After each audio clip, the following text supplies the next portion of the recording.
Ganguly is the new president of the Board of Control of Cricket in India, former India captain.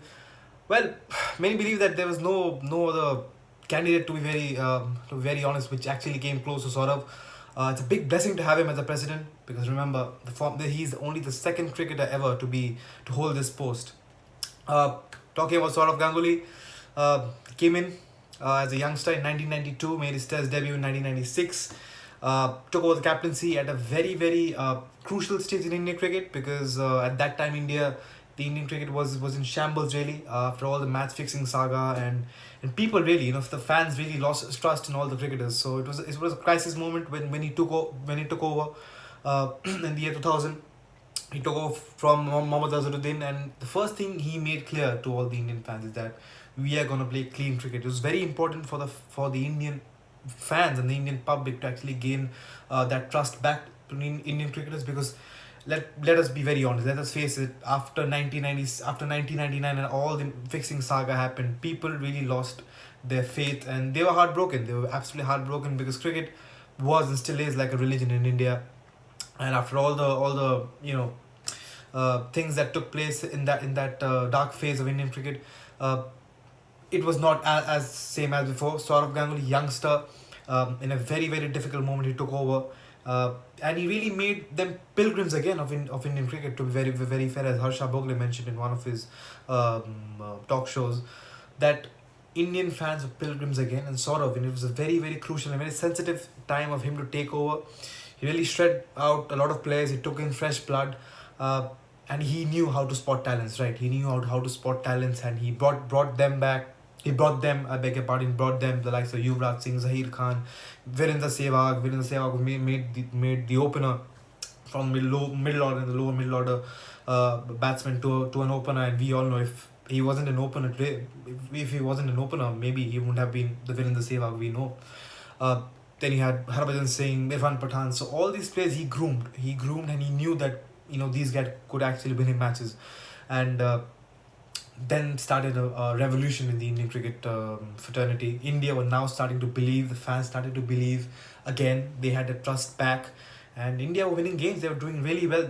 They did take some time, but Australia, an unbeaten Australia team, and Indians, I mean, they had won I don't know how many Test series in a row. I mean, they had lost the world champions, the world number one Test team. They had battered India in Chennai, second Test in Calcutta. India were enforced to follow on, and then the famous Test match in Calcutta, Dravid and Lakshman, they came back to win that Test match from a follow on, which was an iconic Test match we all remember, etched in every Indian's heart. When you had World Cup, then you had NatWest finals, of course, the iconic moment when Saurav Ganguly waved off his shirt at the Lord's balcony, which is obviously revenge, which you could call it, after Andrew Flintoff took off his shirt at the Wankhede in Mumbai a year back. Then the 2003 World Cup. I mean, nobody expected, like the Indians were obviously backing their team, but no bookies favorite was Team India when they did land in South Africa in 2003. But Dada's team had that will and had that courage and had that dream to believe. They went all the way to the final. They were outplayed in the final for sure, but it was a massive achievement because in South Africa, a team which had no expectations from anybody, no superstars. Of course, you could say Sachin was somebody who was carrying the team alone, but here you have a team which actually had made it to the finals.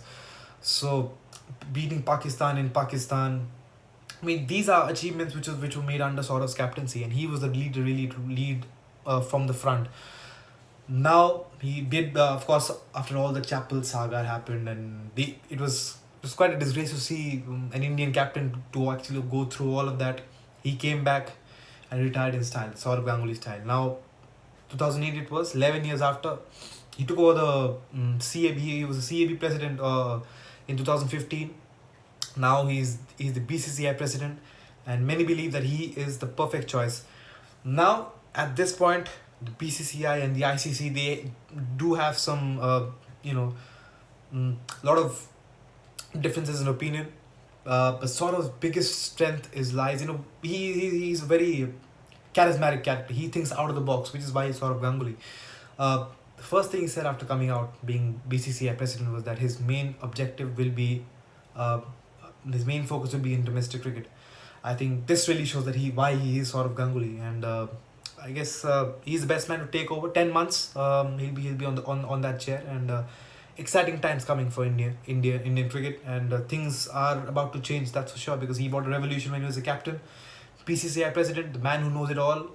Well, let's see. And all I, as an Indian fan, Indian cricket fan, and a follower and a lover of the game, of the beautiful game, I would just say that Indian cricket now are in safe hands.